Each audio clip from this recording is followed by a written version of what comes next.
none of us are from the same state. So we would build that relationship off the field. So when we did get on, you blended, and it was just like talking off the field. So when you did go down there and play, you were sweet to go. Welcome everyone to episode 8 of Down Under Paintball. I'm your host Scott, and this week we sit down with Nathan Macca McDonnell. From humble beginnings up in Brisbane, he's played on some of the big teams in the country, talking the likes of the X-Fighters, Hostile Intentions, NVS, and then now playing with the Eskimo brothers, taking the first and only win of the Super 7 so far this year. Macca shares his insights of what it's like to play with people from all around the country, people that you don't get the chance to train with, which is something that I always find really interesting, is how teams are able to make that happen. I also have some very exciting news coming up, so everyone make sure you stay tuned to the very end of the podcast to find out. This week, joined by Nathan Macca McDonnell. How's it going? Good, mate. Yourself? Yeah, I'm good. It's good to get in touch with people now. We're all locked down and don't get the same interactions we do every day with people. Oh, mate, it is killing me. Stuck at home with the wife and the two. Not that that's a bad thing, but the two rugrats, mate. They're tearing my hair out, going crazy, stir crazy. Someone said that in the next few months it might be good to be in family law. There might be a few divorces going through after we've been stuck with each other. Oh, yeah.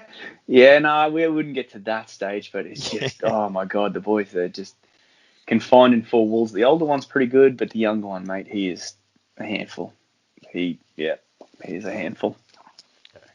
It's hard to find things to keep him busy. Yeah. There's as long as they got iPads and PlayStations, they're all right.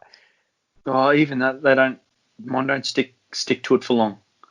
They'll watch it and then they'll want to chop and change, and then it'll be a fight because I'm playing it and you're not playing it, and then, well, you're beating me in this game and I'm losing. I'm like, oh, God damn it. Just get along, please. Yeah, so we can only try our best until we get back out on the paintball fields. Oh, yep, that. Oh, well, I've got a camping trailer and a boat that I can't take out because it's been locked down. Like, shit. It really is shit. Looking forward to it. One day we'll be allowed back out there and get back into the wide world. Yep. Yes. Definitely.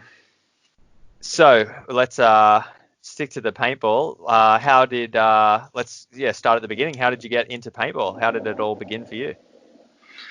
I started, and I can't remember the actual year. I think it might have been 2004, 2005, maybe back at Sanford.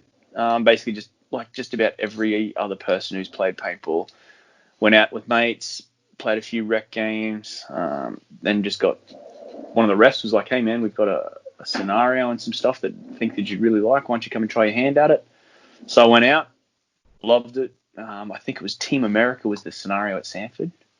I met up with this guy, Kenny, and he lent me all his gear. So like all the rest of us who've been looked after through the years, helping the younger fellas and the new fellas out, he lent me all his gear to muck around with the other day, and I fell in love with the sport.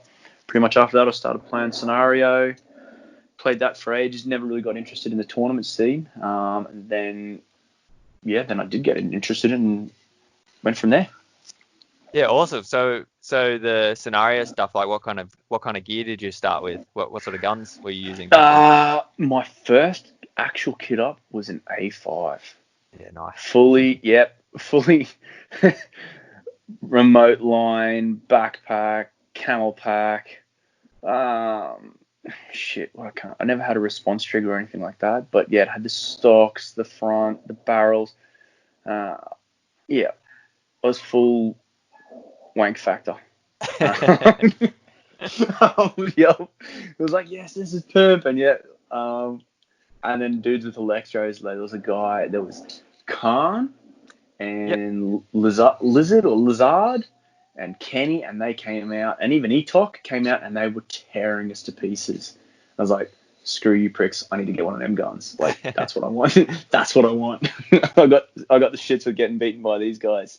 And yeah, so then I was mucking around and I shot Kenny one day and he's like, dude, you should come try tournaments. I was like, all right. So then we went to Shorty's one weekend, and I met Bones from Blade and basically offered me a spot. We trained against the boys from Hostile, and he's like, dude, play for us. And I was like, righto, cool. And that's how I got into tournaments. So Shorties, that's a field in Queensland, is it? No, it was very hush. It was a backyard field. Yeah, it was a sneaky. It was a sneaky up on a heap of acres, and we just had backyard sessions very quietly. Oh wow, that's awesome. Yeah, it's a shame that it has to be so hush that guys in New Zealand are able to do it in their backyard. I don't see why we can't.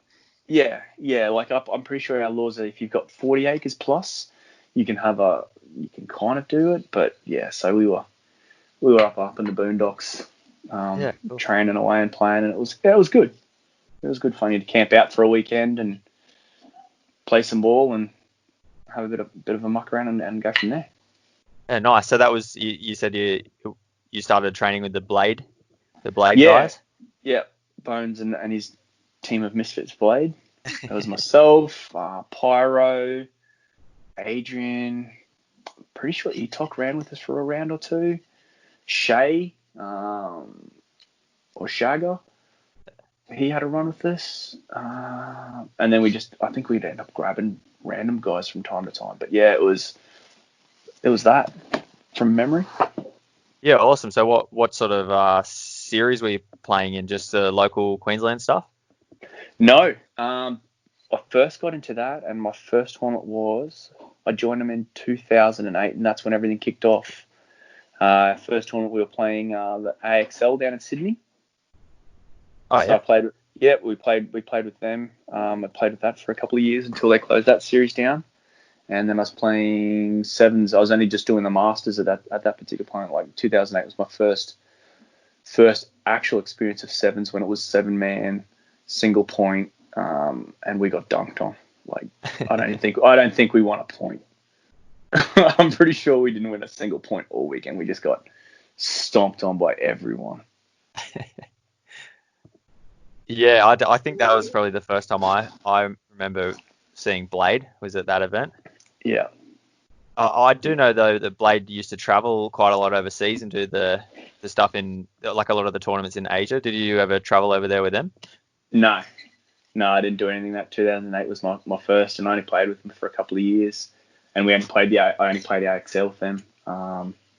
But yeah, that were great tournaments. Like we played against who was it? X Fighters. They had a couple of teams. I'm pretty sure WA had Wasp Gold and Blue, and they were pretty shit hot. Geelong Extreme. Oh yeah. Played against those guys. Who else was there? Shit, this goes back now. I've got to think. But they were good tournaments. Like they were great tournaments. Yeah, they were wicked tournaments to play. But yeah, I think I can't remember who else. But yeah, they were fun. Kai's was there. Yeah, they were good. Do you remember what field the AXL was at in around 2008? They were Mossy's field. What's his field down in Sydney? At Camden. Yep. Yeah, that's it. So yeah, we played AXL at Camden, and then we had sevens at Action, and they were the only two tournaments I knew of. Sanford had closed down because in 2008 we had a huge storm up here in Brisbane, so it just destroyed all the field and netting. So they didn't reopen the tournament side, so I missed out on like the South Packs and all that sort of stuff. So that was all just before my time. Because I've heard stories about them being awesome. That's about as far as my experience in Queensland paintball goes is the South Packs and Sanford. It's a great field.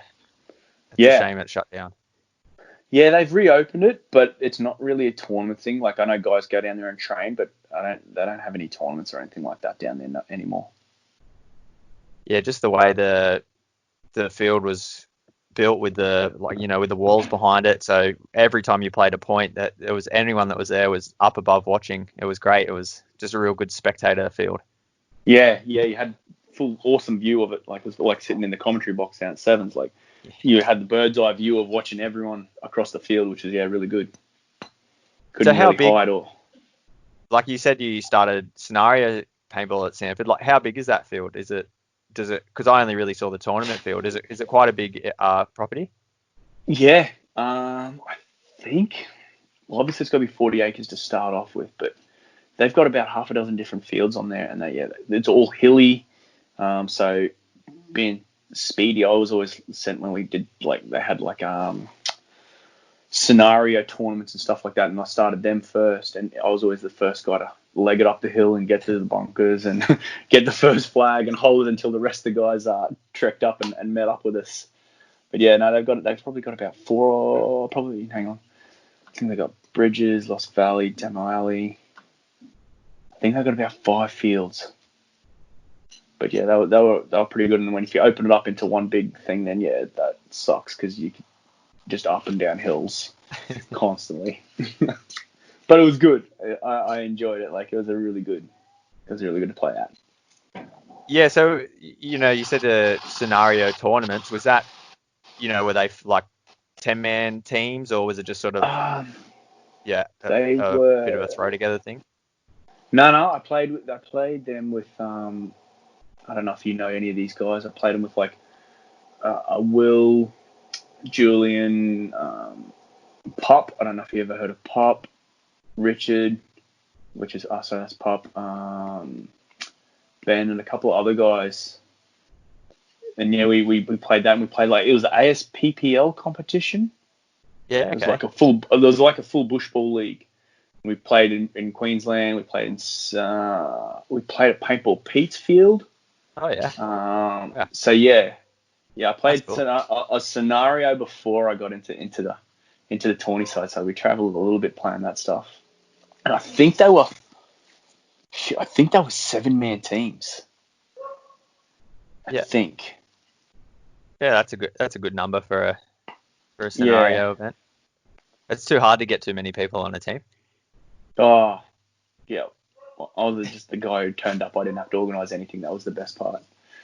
Just rock up, play, go home. So what's we've talked about Sanford and your sort of legal field at Shorty's. What else?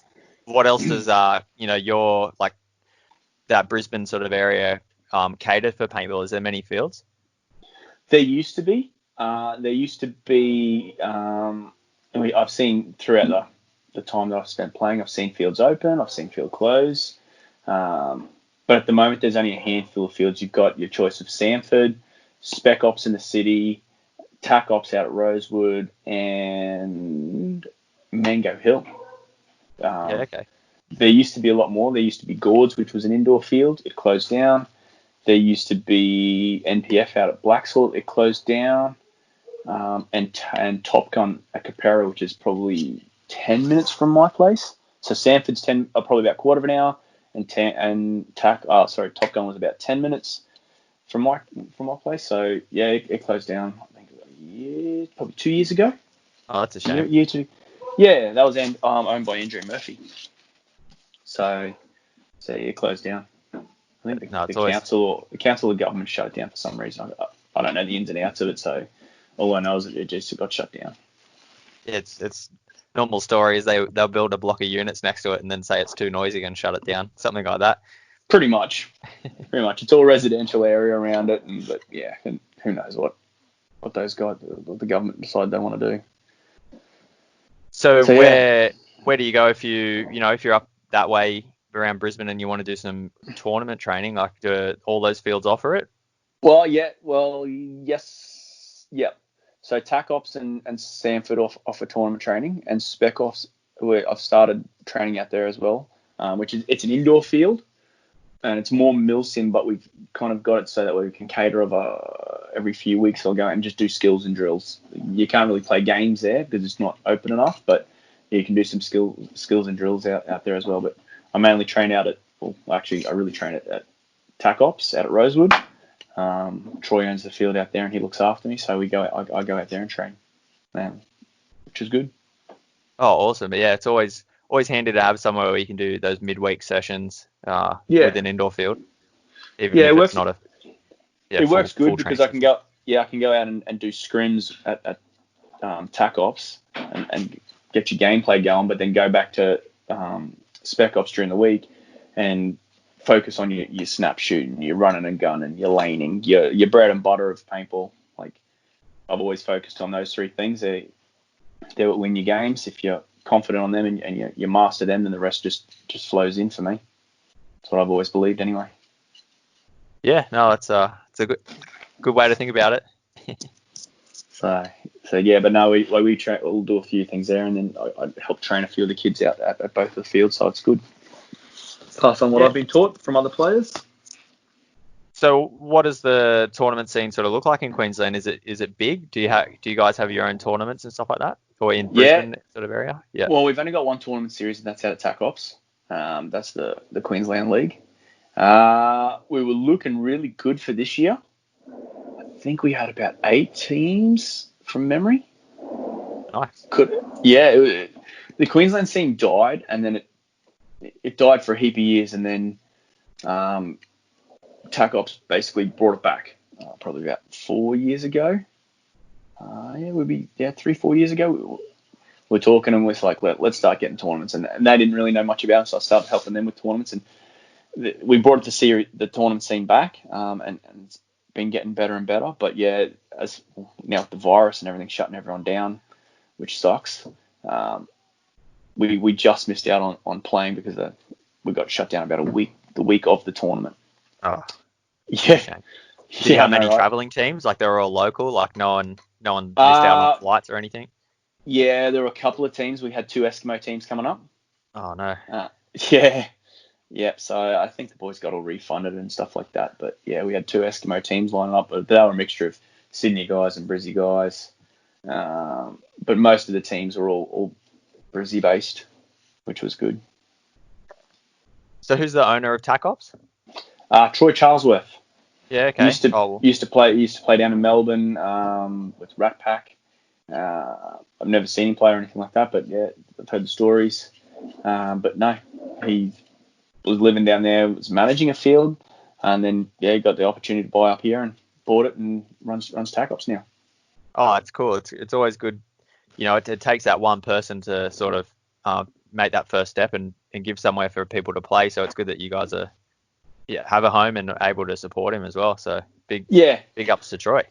Yeah, no, he fits in really well up here. Like he talks to everyone, and he's a good bloke. So he looks after myself and he looks after a couple of the other guys, and yeah, it's a good atmosphere up here, which is great. I know we're like going through everything, and not just paintball, but other sports you go and you meet guys who own stuff and they're kind of dicks, and you're like, I'm not really interested in this, but no, he's good to deal with. So it works out really, really well. Yeah, it's a bit hard. Some sports sort of have the large amount of people that play it, so you can be a bit of a dick if you want, and sort of get away with it. But in paintball, you'll find you'll have no friends pretty quickly. Yeah, pretty much. It's a tight knit community, which is good. Yeah, and do you guys sort of? I know at the Super Sevens, we have FNQ Fury and stuff like that coming down. Do you guys ever do much with like the North Queensland guys, or is it sort of do you pretty much stay in your own separate areas? We kind of stay in our areas. It's mainly, I think, it costs a fair bit to get around. That's the big killer. Like for them to get flights up to us or for us to get flights to them, you're looking, I think it's about, from memory, it's still about $300 return just in flights. So then you're still looking at car hire and accommodation. So basically it's the same as kind of playing like a tournament in Sydney. To travel. So if it was just like a local sort of thing, you could get away with road tripping it. Like I know I've road tripped to Rockhampton a few times to muck around up there. Like that's just a couple of tanks of fuel and you grab a couple of the boys and off you go, and it makes everything real cheap. So it's like $50 a head. But when you're flying, you add that up by your 5 to 7 guys. It's a lot of coin that you don't really want to outlay if you can get away with it. Yeah, and especially if it's for just the smaller local sort of events, it can be a bit tough to spend all that money. if you're outlaying that sort of coin, you really want to travel for a 2-day event, not a 1-day event. Yeah. Okay. Yeah. Yeah, That like makes sense. how I look at it. Like if I'm spending that sort of money on flights and accommodation and all that sort of stuff, I really want to play 2 days and make the most of my money, rather than a 1-day event and um, not really get what I'm after. Yeah. Oh, that makes sense. So, what have you got something leaking there? No, Sounds like. I was downstairs, Oh, okay. hiding out under the house, and the boys are having a shower, so I'm walking outside now. Oh, okay. No, you're right. Yeah. I was just making sure you're not losing pressure or something. No. I was just hiding out from the kids. Otherwise, they've been tearing me, pulling my headphones and trying to cut in. So getting away from everyone. Yeah, the joys. Yeah, those without kids, you'll find out. You Well, laugh at it now. I was just thinking about that, and the amount of people in the Super Sevens, at least that I know, that are at that age now where we're all starting to have kids. The next 15 years, there's going to be some crazy teams coming through with everyone's sons and daughters. There's going to be hopefully some talent coming through in the next few years. It's going to be out of control. There's some. If the kids that pop up play like their parents, you're exactly right, mate. There's going to be some fucking wicked players. Like Robber's got a couple of girls. Carl Simpson's got 2 girls. Ben Simpson's got 2 boys. Plucker's got 1. I've got 2. You've got 2? 2 now, yeah. Yep. Who else has got? You got Ringo. Who else has got? Stevie from STK's got 1 on the way. Dan Wood's got 1. Oh no. Or Dan Woods is due for 1. Sorry. Yeah. But yeah, there's some good stock getting around. Definitely some good stock.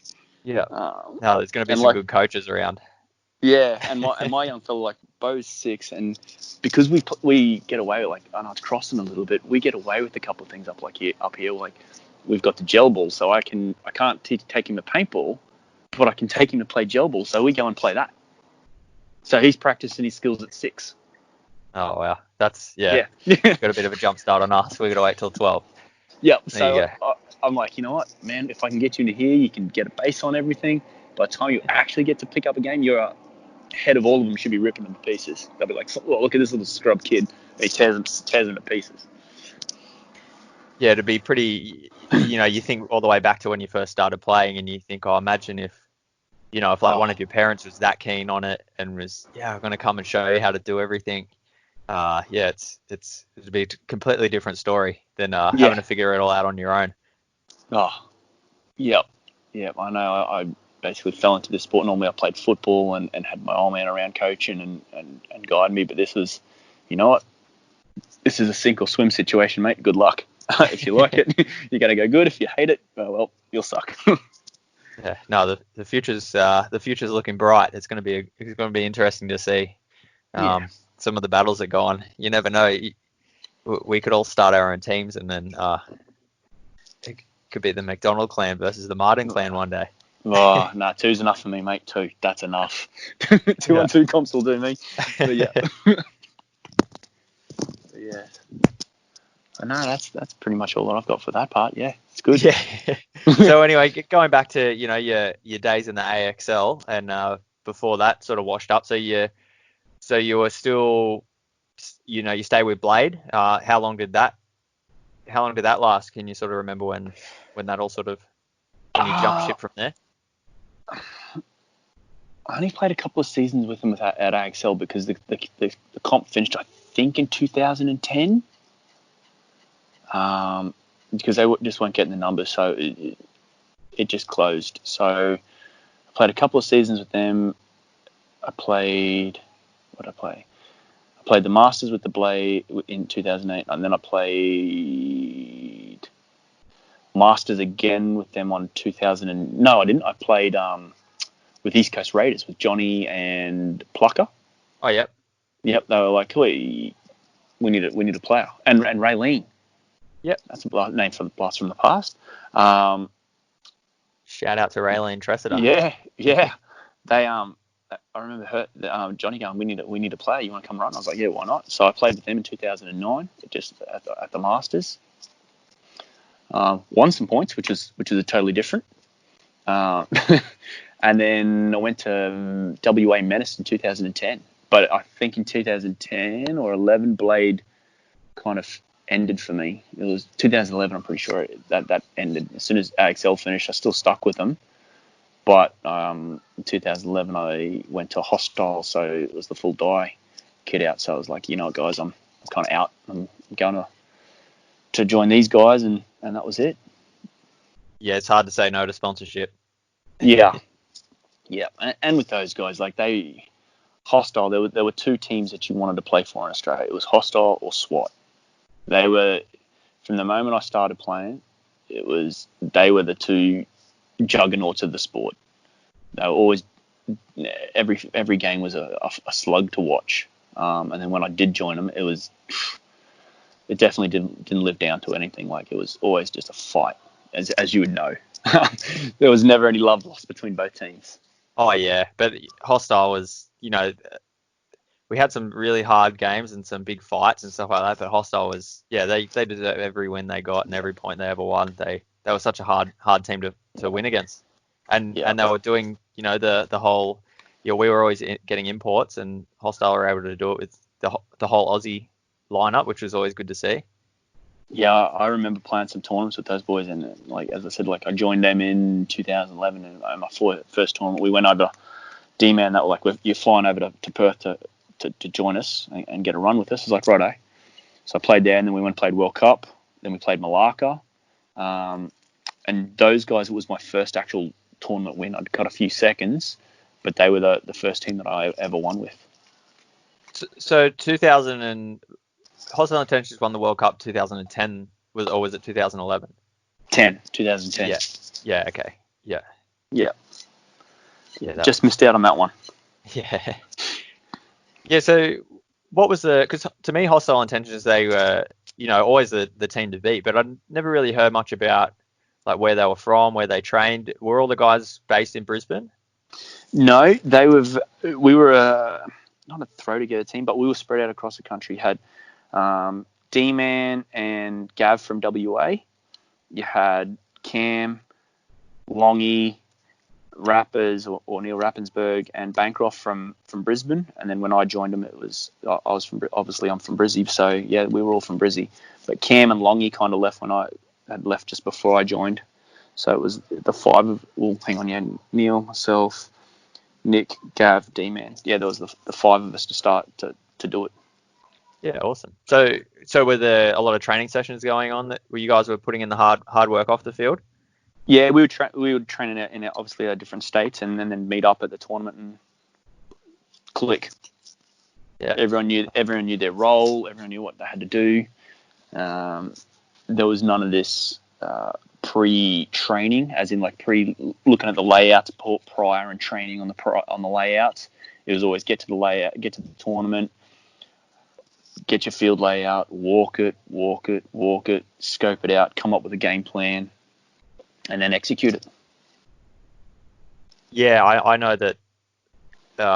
It was hard to get fields back then as well. Not everyone had access to a full sup air field, so you couldn't just set up the field weeks before. So it's a good skill to have. I think walking fields and being able to quickly work out game plans. Yeah, which I think is a bit of a dying art. Like guys today, like, they can play. There's definitely no shortage of guys who can play, but I think that the actual field layout and reading, a lot of players can't. The newer sort of guys can't adapt on the fly and go, you know what, shit, this isn't working. We need to put you here, or you need to go there and come or come back here and do whatever. Right? They can't read it on the fly and figure out how to change and adapt their game plan to make things work and get the upper hand. Yeah, it's almost like they're real good operators. They just need, if they've got a good coach behind them, they'll be right. But when they're on their own, they sort of struggle. Yeah. And the teams I've played for, like, those guys have all started in the, if you want to call it old school versus new school, I don't really know, but they've all played when you had to read a layout, when you had to figure it out. Yeah, there was coaching back when we started, but they still had to, actually it was 7 minutes, so there's no coaching. Then I went to coaching, and then I went away from coaching. So seen the development of the different styles come through. Well, what's your favorite style to play? Coaches, no coaches? No coaches. Yeah. I like the coach in the pit, but the coach on the field. The good thing about having the coach on the field was you used to shoot their coach. If you wanted to do something, you let him have a few just before you went to move, and that way he'd shut up quickly, or he'd be raging at something. So then he'd lose focus, so you'd quickly do whatever you needed to do. If he was on the snake side, or they were on the snake side, so you try to give him a quick one, and then bump, or get their guy to come clean. But yeah, coaching was good.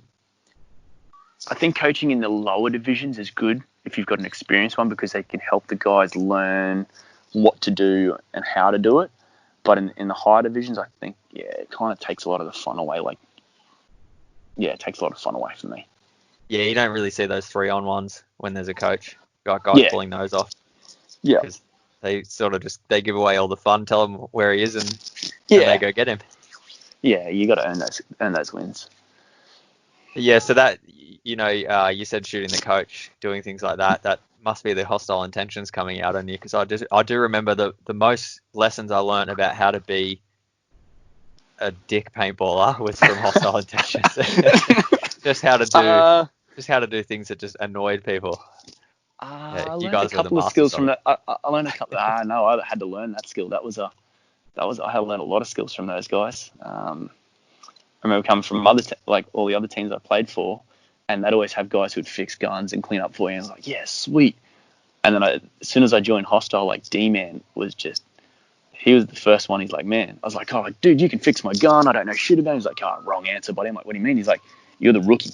You're cleaning everybody's gun. You're servicing them. You're cleaning our loaders, everything. I was like, hang on, what? I don't know shit. And he goes, well, you're going to learn now. So that was my job. I did my apprenticeship under him. So for the 2 and a bit years I played with them, that's all I did was clean guns, tech them. But it helped me out in the long run. So yeah.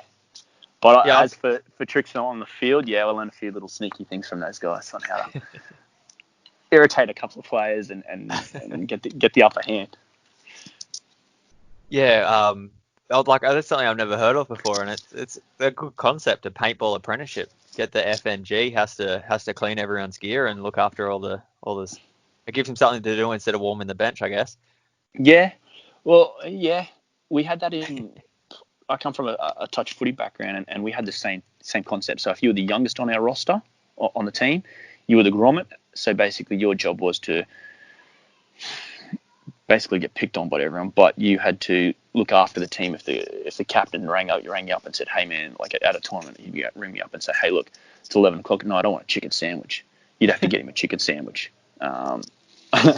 Or I need my jerseys cleaned, so you'd have to pick up their jerseys and go and clean them. So I was a grommy for a year.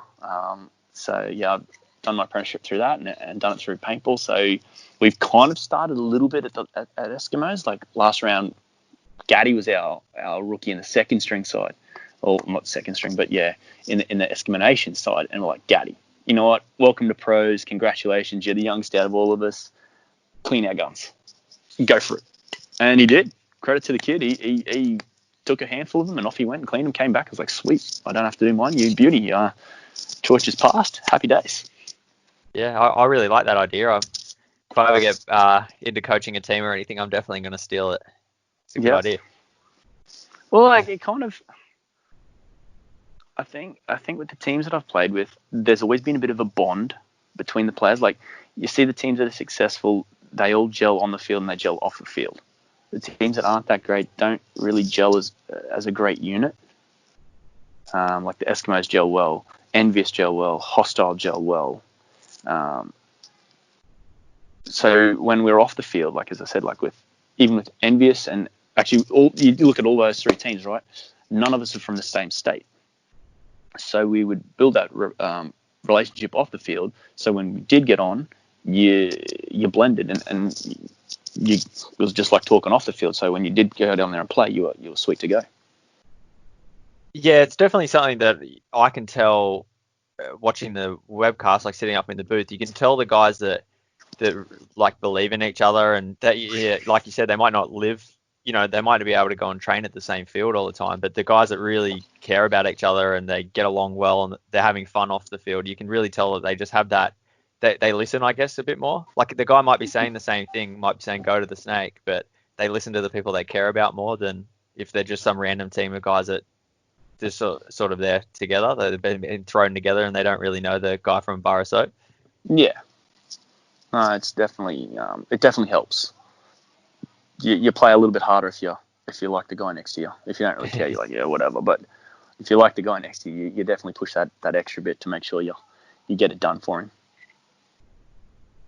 So, you mentioned envious there. Hostile, you said a couple of years on them, and then envious was your next move, was it?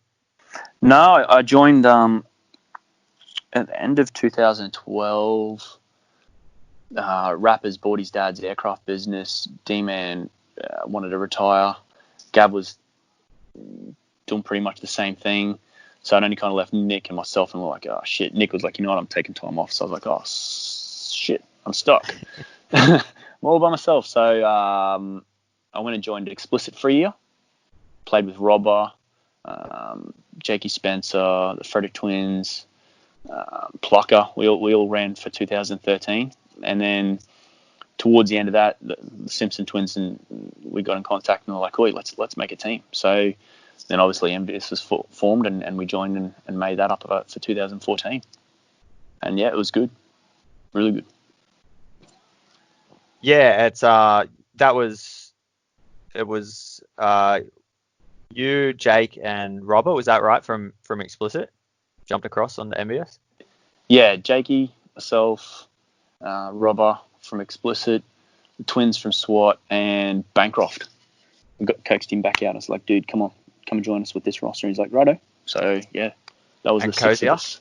Jared? No, he didn't come until 2016. He played with Shenanigans that year. Yeah, okay. And then I think they were looking to fold, and were like, look, we want Jared we want him with us rather than against us. So we grabbed him quick.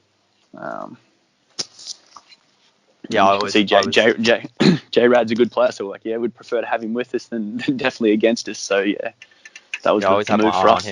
I was kept trying to get him on the SWAT, but not to be. Yeah. We were poaching. Good pick for you guys. Yeah. He's great. Why not? He's great. Yeah, travelled around with him a little bit, and yeah, he's good value. So again, that MVS was something.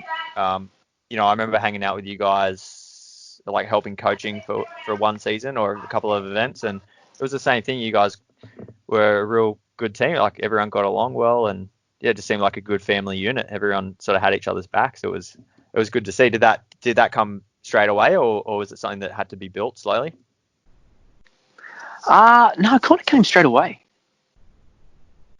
It was, I don't know if you say it was meant to be or what, but it kind of just all fell into place. Like we'd all played against each other throughout our time.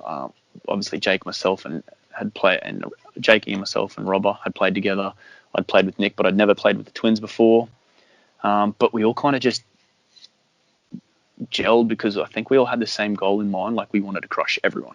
That was the whole goal of the team. We wanted to did a pretty good job of that. Yeah, we joined together and we just wanted to become a dominant force straight off the bat.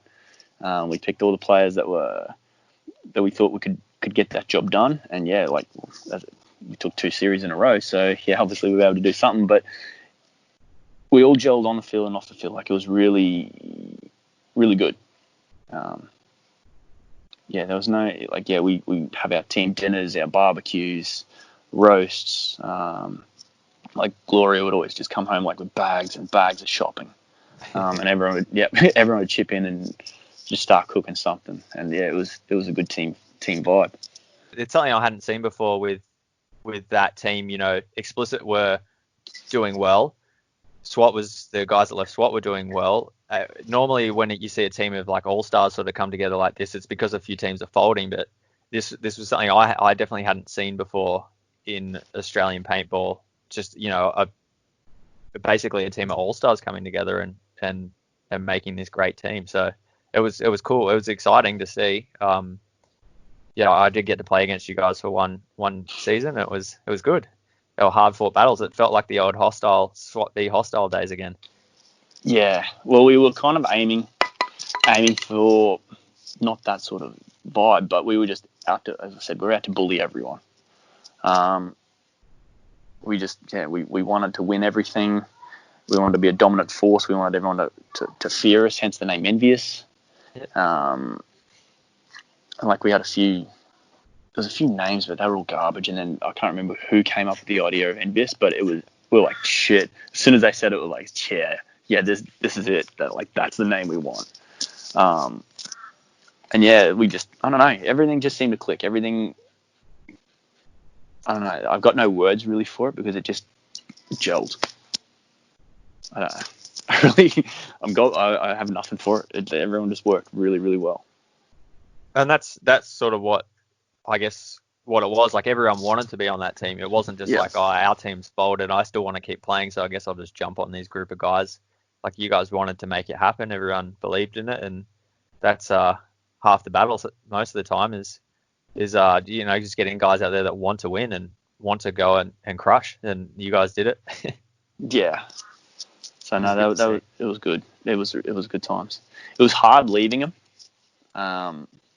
Like we played for the 2.5 seasons. Like we didn't play 2000. We played most of 2016, and then we didn't play the last round. I remember that's right. Ben went overseas, and then that's when sevens went to 3 days. Oh yeah. And I could take time off. I think I'd been somewhere. Ben was away, and I think a couple of the other boys were stuck. So we're like, we can't play. We just can't make it. So we didn't play that, and which sucked. You guys won the series that year. And then we kind of had the shits with something, so we didn't play 2017. I can't remember what happened, but we just didn't play 2017, and that was a bit shit. It was pretty shit. But then 2018, I joined with the Eskimos and had a run with them because we still weren't playing sevens. We were going to play NXL. We were going to take the money for NXL, right? Yep. So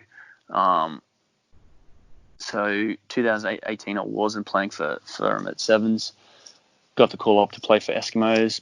Started them, played the season with them, and then really at the end of the year, like Jamie and Jonesy worked really hard that year and put some good groundwork down. And at the end of the year, like, we want you to stay. And I was like, oh, Envis was like, yeah, we want to come back. I was like, oh shit, I'm torn because I really love both teams. But at the end of the day, like, Banks had kind of retired and said, look, I'm not coming back. And then I was like, it was a really hard decision to leave the Envious guys, but I decided to stick with the Eskimos because I liked where they were headed. I liked a few other things about them, so I just thought I'd part ways. Not on bad terms with the Envious guys, definitely not at all. But I just thought it was my time to close that book and move on with another one. Yeah, it's I don't envy you, pardon the pun, for having to make that decision. It's it sounds like two tough teams to choose between. Oh, it was definitely hard. Like with the Envious guys, we were trying to get a spot back at sevens. It was really. I spent a lot of nights thinking about it. That's for sure. I spoke to a few people about it, and yeah, had to do a lot of soul searching and figure out what was going on and where I wanted to head for the last few years and go from there. Yeah. So how are you finding or how did you find your new home at Eskimo Brothers? Did you think you made the right decision straight away? You never regretted it? When I actually changed, no, I was happy with the decision. Yeah. Like I really was like Chad, George and myself get on like a house on fire. He was a big part of it. Obviously Jamie and Jonesy, but then the crew that we've got, you've got Damien and Timmy. Obviously Nick's now on. We had Stevie was coming in, and all the guys we kind of just were chatting and at the end of 18, was it end of 18? Whatever year it was, like we were all talking like, okay, I'm sticking if you're sticking. So it was kind of like, you know what? If that's the kind of commitment you're going to give, then that's the kind of commitment I want. So I'm sticking. So as I said with all those other teams, it's all right. I want to play with you because I want to play with you, not because the team's folding and you're just going to make an extra body. Everyone wanted to play, so it made it really hard but easy at the same time. Yeah, it's cool. It's commitment's probably one of the hardest things to get out of people with paintball. It's it's a hard thing to commit to. So if you can get all those guys that say they want to come back and the names you've said, that they come from all different corners of the country, so it's cool to see. Yeah, like they all just, everyone brings a different piece to the puzzle, pretty much. Like they add their own little bit of unique flair to the team and bring a different dynamic, and it works out really well. Like when we're all together at the mansion, it's like the hostile days and the NVS days. Like everyone hangs shit on each other. They give it, they take it, and it's really good. Like I don't know if you've ever spent time with them, but it's really good. Like and Timmy from STK is like, dude, this is exactly like STK. So I love it. I'm like, sweet. So it's good to know that we've hit the right chord. And as you said, like we won the first round this year, which we've been chipping away to get to. It was a really good monkey off our back and a good reward for the effort that the boys have all put in. Yeah, they sort of say that, once it's hard to win your first one, but then once you've won, you know that feeling, and you can it's easier to repeat. So that's it. I was looking forward to round 2 this year. Yeah, same. We were all keen for it. Like we didn't want it to me like, oh yeah, the boys fluked it for this round. Let's see if they can hold up. The goal for us all is to just win everything. Like we want the championship. We want to go in there and prove that we're not just a fluke team that just won an event and that's it. We want to just go and beat everyone and show that we are contenders, like we've been chipping away since when I started with them, just and go from there. And that's like the roster that you won with compared to the roster that you said in 2018. Like it's hasn't really changed much. It's you guys are, besides Bancroft. Nah, the 2019 roster, the 2018 roster to 19 was pretty different. Yeah. Okay. Yeah. 19 we really kind of stepped it up. Like in 18 we had Patches, Matty Anforth, and guys coming in and out. So it was a little bit different. Like guys who were up to the level and guys who weren't up to the level. So we never, as much as I wanted to win, like it was always going to be really a hard fought slog to get the win. But to 2019, like things started to fall into place. Menace didn't turn up, so we grabbed Timmy. Talk folded, so we grabbed Damien, and which was good because I know Expendables were chasing Damien. And we put a heap of hard words on and just pestered the poor kid until he just crumbled and like, yes. Like to the point where I think Expendables, had like 8 on the roster. And I was chatting with him. I'm like, dude, they've got 8 on their roster. Do you really just want to sit and warm the bench for the entire weekend? Because that's what's going to happen, mate. You can come with us and you can have a run, or you can just get some splinters with those guys. Like, take your pick. And then like he's like, God damn it, just leave me alone. I'll say yes, and that way you'll stop bothering me. I'm like, perfect. That's the answer I want to have. So yeah, and then we were getting there, and then we picked up Stevie. And then we had Ryan Moorhead play for us at Masters, and things were just starting to build until obviously this round we got Bancroft in and he joined the roster like after pestering him, and he's like, no, I'm not playing. And he's like, yeah, okay, I've finally given in as well. Just leave me alone. I'll come and play. I'm like, yes, excellent. So yeah, we kind of just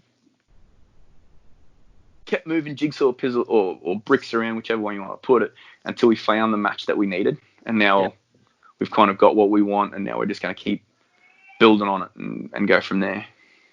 Well, and I'm sure Nick, it says something for Nick Bancroft. He comes back out of retirement and you guys win the next event. Don't tell me that. Like everyone just gives it to me. Oh, you can't win unless you got your boy Nick. I'm like, yep, well played. You got me. But no, look, he's probably he's definitely the best baller in Queensland. There's no doubts about that. He'd be up there with some of the best ballers that I've played with. Like, he's just a freak at a lot of stuff. We'll go to training and he flogs the living shit out of me, to the point where he'll shoot me, I'll wipe it and smile, give him the finger, and then keep playing and getting me. Like, he'll be like, you piece of shit. How many times have you wiped that? I'm like, probably like 4 times, buddy. Like, you tore me to pieces. But I always let him know that how much he got me, and we always have a laugh about it. But yeah, it's he's one of the best. Neil Rappensberg would be the best captain I've ever played with. From Hostile, like, the shit that he's shown me, I've learned from him, just amazing. Like, he was an amazing you knew what your role was with him, and you knew, and that's part of the stuff like that I've grown up with. Like, you knew not to fuck up, or whatever. And if you did, like, he would let you know about it, like, straight away, so you knew not to do that again. Which was really good. Like, a lot of guys are like, oh no, that's okay, it's all right. And you're like, he was nah, it's not happening. Don't ever do that again. Otherwise, you're sitting there and you're not coming back on the field, like, ever. I'm like, okay, right up. No, not to do that one. But he was someone that I didn't have a lot of respect for when I was playing against him. But then it was one of those things, like, if I was on the other side, like, I do now. Like, I've realized, like, going back, watching things, or even towards the end of that, the things that he achieved as a player and as a captain, it's like, I've got so much respect for that guy. He's such a good person. It's just, we didn't get along very well at the start, but and that's some of the guys, like Neil. There were 2 personalities to Neil. There was Paintball Neil and, like, normal Neil. And they were Dr. Jekyll, Mr. Hyde. I remember taking one of the boys, Luke, to Neil's barbecue, like, to his house one day. I was like, oh, come on, we're going to Rappers for barbecue. He's like, what? I'm like, yeah, just come with me. We're going over. So we got there, and Neil's like, hey man, how you doing? You want some beers? You want this? And my mate Luke was like, who the hell is this? Like, because normally Neil would be just ripping into you or tearing someone apart. And he's like, this dude, this can't be Neil. Like, is he drugged? Is he high? I'm like, no, this is Neil, man. Like, this is the other side that you guys don't really know. But yeah, he's a top bloke. So no, it was good. Yeah, it was a shame to see him have to leave towards the end. Yeah, it was definitely sucked, because I found a good groove with those guys, but took over his father's business, so obviously work comes first. It pays the bills over paintball, so he had to make that decision. Yeah. Hopefully we see him back on the field one day. Yeah, there's talk of the boys having just a muck around bash against someone. One time there'll be like a tournament somewhere where the oldies can come and play, and it'd be good to get those boys back out and have a run with each other. Which side of the fence do you fall if it's the oldies? Are you going to jump in with them, or are you considered new school? I'm oldie. I'm definitely old. Like, Neil, out of all of us, Banks is the youngest. Yeah. Okay. Yeah. Yeah. Right. He's the youngest out of all of us. Yeah. There you go. I didn't know that. Yeah. That's Yeah. I wouldn't have picked it. He's He must have started good, because when I first played against him, it looked like he'd been around for years. Yeah. He worked in a field. He worked at I can't remember the field up here. There was an indoor field up here, and he worked up there and just trained and played and trained and played. Then I think he worked at MPF up here, so he was always had a gun in his hand. So, what's your, if this year didn't get turned on its head, like, what's the plan for yourself? Is it to stick with Eskimo Brothers, or have you got any other, events that you want to try and hit around the world or the country? Well, this year I was always sticking with the Eskimos. So we were always playing sevens. We're going to play Queensland, like the Eskimos. We're going to get a team up to Queensland. We were looking at the ICC Iron City Classic. Oh yeah. Wow. We were looking at going over there, but things didn't really pan out the way we were hoping for. So we were looking at doing it next year, which worked out really good, seeing that this year would have been an absolute nightmare to go to now that everything's shut. So that would have it's thrown a big spanner in the works, and we'd kind of talked about it and said, you know what, before even anything happened, like the virus and all that sort of shit happened, we're like, you know what, let's just make it next year, because it'll be a lot easier. give a few players to save up some extra coin and go from there. So without knowing it, we kind of made the right decision early. But that's pretty much about it at this stage. Nice. Still some good events to hit. That's Yeah. The Iron Sydney Yeah. Classic looks awesome. Yeah, I also wanted to check out the New Zealand tournament, like Dave's tournament, but the flights and that were a killer for me. So I was like, it's kind of put a bit of a damper on it, and then everything being shut, so that kind of definitely shut everyone down. So was there, while you're on the line, any sponsors that you wanted to give a shout out to, or just any people that you wanted to give a shout out to while you've got the air? Look, obviously I have some fantastic sponsors. Devon and Chris Williams and Dye Precision have looked after me since 2011. Like, they haven't let me since I joined Hostile. As soon as I joined them, I went to Dye, and haven't been anywhere since. They've always just looked after me with gear from head to toe, guns, everything. I couldn't ask for a better sponsor in those guys. Craig Flash from Paintball Addiction. He's also been another big factor for me.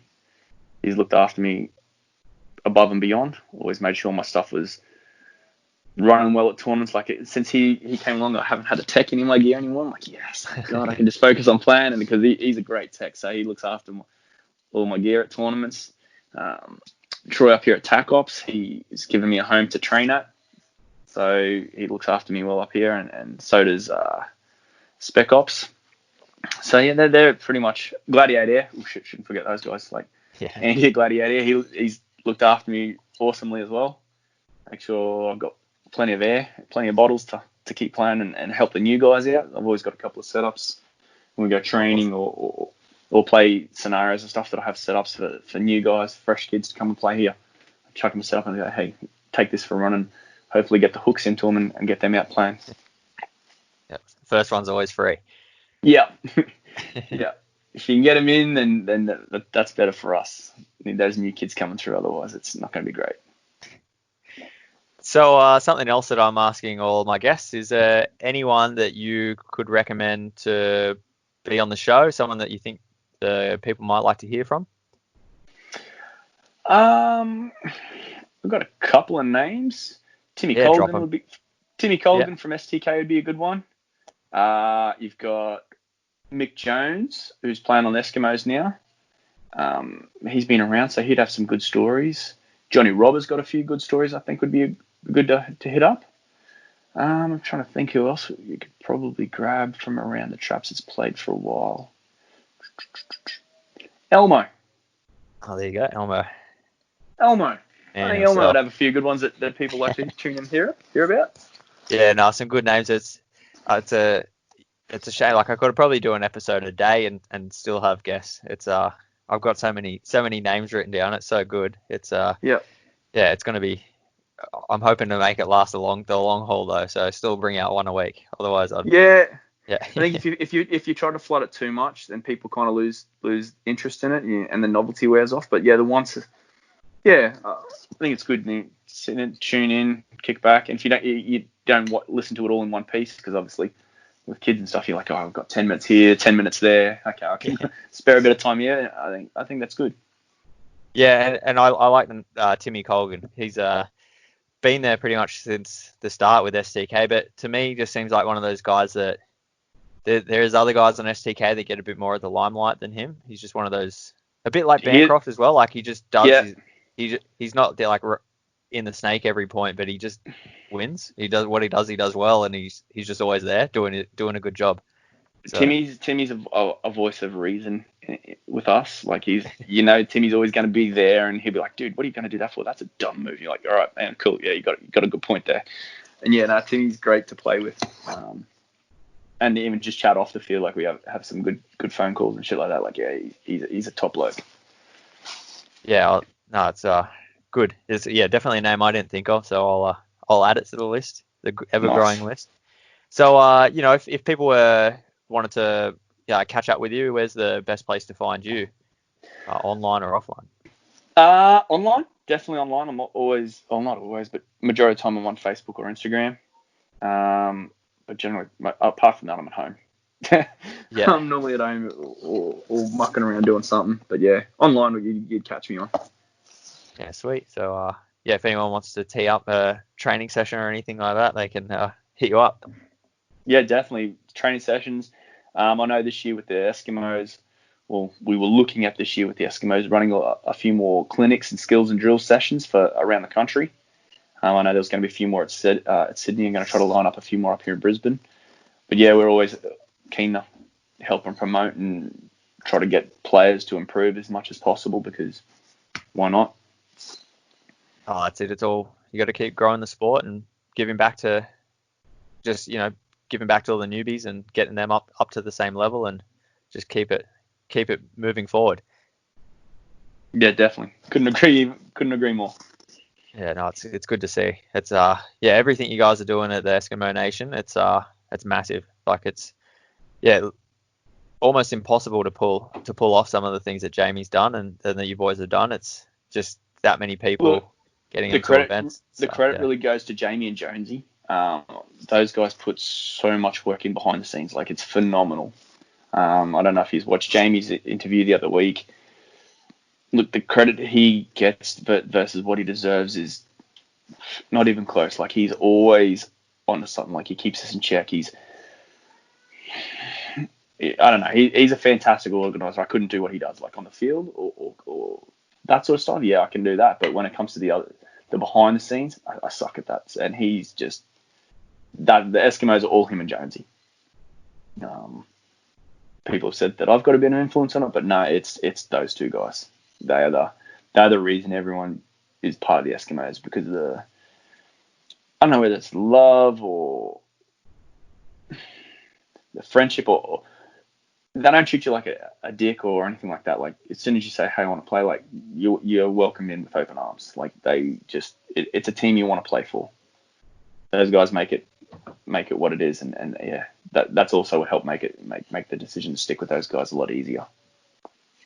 Yeah, it's just been, it's something I haven't seen ever before. Just this huge family, and it's a really good way to sort of, it gets people in, and it caters to all levels, and once you can play with their amateur team, it set you up for life. You can go all the way through to a pro team, so it gives the new guys something to push towards. Well, Gaddy just did that. He went from amateurs to pro in like the space of a year. He's playing amateurs last year, and this year he was pro.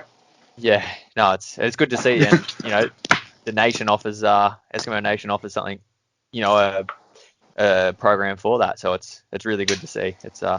It's been awesome. So I'm really looking forward to what little we have left of this year, what we can see from you guys. Oh, yeah, I'm hoping I'm hoping we can play around 3 and 4. That'd be wicked if we could. I don't really want it to.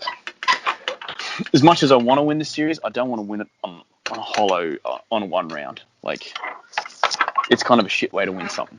Yeah. I want to win it and say, look, we smashed us all. We're the kings. Yeah, definitely. rather than we won one round and then we won the series on a technicality. That's kind of lame. Yeah. No one will ever let you live it down. Yeah. Yep. And there's a few guys that will give it to me. I know Hunter. I give Hunter a fair bit of shit, and he gives it back. But it's awesome. He's good value for it. But I know that a few of the boys would give it to me. That's good. Good to hear. All right, Macca. Well, thanks very much for dropping in. Was sort of running out of time, so no problems at all. Thanks so much for giving up your time, and good luck with the rest of the season if we get to play it. Cheers, mate. Cheers. I'll look forward to seeing you at the next event. Yeah. All right. Will do. Thanks for stopping in. All right, mate. See ya. See you, buddy. That's a wrap on another episode. Again, huge thank you to Macca for sitting down and having a chat with us. So I said I had some news for everyone, so I've decided to launch a Patreon. So for those of you that don't know, it's just a way that you can support the show. I've had a few people get in touch and contact me, say that they wanted to help out where they can. So it's just a way for anyone that wants to show a little bit of extra support. You guys can jump on there for as little as $2. You're going to be able to get onto the private Facebook group, and we're going to have lots of discussion in there about upcoming episodes, upcoming guests. You guys might be able to help sway me about who we're going to get on next. So for anyone that wants to throw a little bit extra support my way, there's going to be some extra things like getting episodes early. We're going to get to see some behind the scenes stuff. There'll be a chance to put questions forward to upcoming guests. There's a few extra things in the works that I'm going to be putting forward to all those supporters on Patreon as things move forward as well. I have to reiterate though that the show will always be coming out every Friday and always be free. So for those that don't really want to get into the Patreon thing, that's fine. 100% enjoy your downloads. I'll always put this out for free, so don't feel that you have to get on this. This is just something extra that I've done to help support me and the things I want to do, and money from this will go back into making a better show for you guys. So you'll see as the support comes in, the quality will get a little bit better. There'll be microphones, webcams, things like that I can help to make better content for everyone. Don't forget, Down Under Paintball will always be free and always come out every Friday. I know not everyone's up with the whole Patreon thing, so if you have any questions, just drop me a line on Facebook. Just search out the show, search out me, Scott Martin, or drop me a line via email at dupaintball@outlook.com. So thank you in advance, anyone that wants to show their support, and thank you everyone else for tuning in. I'm Scott, and this is Down Under Paintball.